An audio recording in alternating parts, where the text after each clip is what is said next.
হরে কৃষ্ণা, জয় নিতাই, রাধে রাধে। রাধে রাধে। আজ শুরু করছি শ্রীমদ্ ভগবদ্ গীতা দশম অধ্যায় 11 নম্বর শ্লোক। তেষমে বানুক্য স্পার্ত মহাযজ্ঞ নাজং তমং নাশয়ামত্ত ভবস্ত জ্ঞানদীপেন ভাবস্তাহতা। তাদের প্রতি অনুগ্রহ করার জন্য আমি তাদের হৃদয়ে অবস্থিত হয়ে উজ্জ্বল জ্ঞান প্রদীপের দ্বারা অজ্ঞানজনিত অন্ধকার নাশ করি। শ্রী চৈতন্য মহাপ্রভু যখন বারাণসীতে হরে কৃষ্ণ কৃষ্ণ কৃষ্ণ হরে হরে, হরে রাম রাম রাম হরে হরে কীর্তন করে প্রচার করেছিলেন, তখন হাজার হাজার লোক তার অনুগামী হয়েছিল। বারাণসীর অত্যন্ত প্রভাবশালী পণ্ডিত প্রকাশানন্দ সরস্বতী তখন শ্রী চৈতন্য মহাপ্রভুকে ভাবুক বলে উপহাস করেছিলেন। দার্শনিক পণ্ডিতেরা কখনো কখনো ভগবৎ ভক্তের সমালোচনা করেছিলেন, কারণ তারা মনে করে যে অধিকাংশ ভক্তেরাই অজ্ঞান, তার অন্ধকারে আচ্ছন্ন এবং তত্ত্ব দর্শনে অনভিজ্ঞ ভাবুক। প্রকৃতপক্ষে তা সত্য নয়।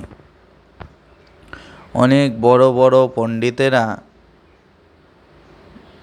ভক্তিতত্ত্বের মাহাত্ম্য কীর্তন করে ভক্তিযোগের শ্রেষ্ঠত্ব প্রচার করে গেছেন, কিন্তু এমন কি কোনো ভক্তি যদি সমস্ত শাস্ত্র গ্রন্থ অথবা সদ্গুরুর সাহায্য গ্রহণ ও করেন, তিনি যদি ঐকান্তিক ভক্তিযোগে ভগবানের সেবা করেন, তাহলে শ্রীকৃষ্ণ তাকে অন্তর থেকে সাহায্য করেন।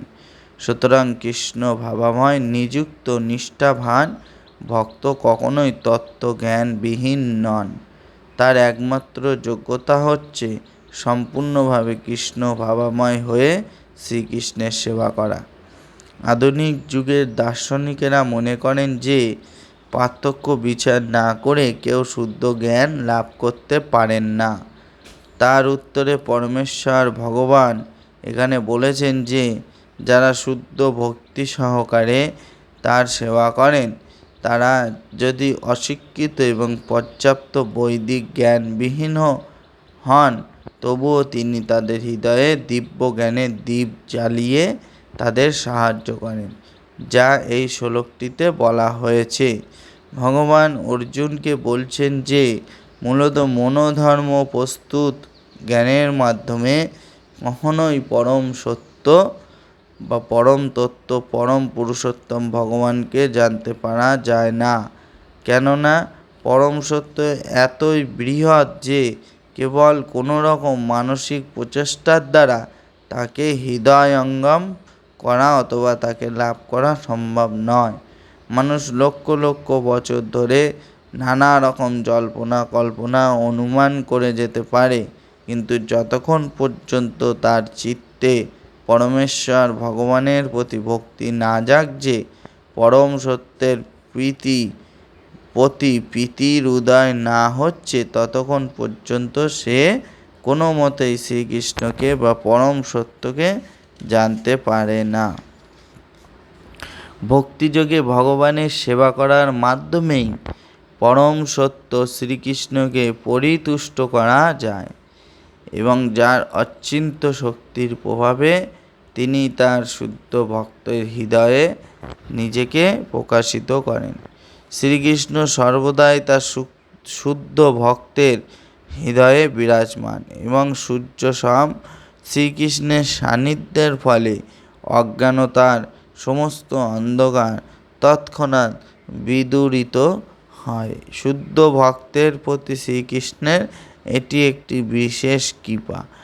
লক্ষ লক্ষ জন্মান্তরে বৈশ্বরিক সংসর্গের কলুষতার ফলে জড়াবাদের ধূলির দ্বারা আমাদের হৃদয় আচ্ছন্ন হয়ে আছে, কিন্তু আমরা যখন ভক্তিযোগে ভগবৎ সেবায় যুক্ত হয়ে নিরন্তর হরে কৃষ্ণ মহামন্ত্র জপ করতে থাকি, তখন অতি শীঘ্রই হৃদয়ে সমস্ত আবর্জনা বিদূরিত হয় এবং আমরা শুদ্ধ জ্ঞানের পর্যায়ে উন্নতি লাভ করি। পরম লক্ষ্য শ্রীকৃষ্ণকে কেবলমাত্র এভাবেই কীর্তন ও সেবার মাধ্যমে প্রাপ্ত হওয়া যায়। মনোধর্ম প্রসিত কল্পনা অথবা যুক্তিতর্কের মাধ্যমে নয়। জীবন ধারণের আবশ্যকতাগুলির জন্য শুদ্ধ ভক্ত কোনো রকম উদ্বেগগ্রস্ত হন না। তার উদ্বিগ্ন হবার প্রয়োজন নেই, কারণ তার হৃদয় থেকে অজ্ঞানতার অন্ধকার দূর হয়ে যাওয়ার ফলে পরমেশ্বর ভগবান আপনা থেকেই তার সমস্ত প্রয়োজন মিটিয়ে দেয়।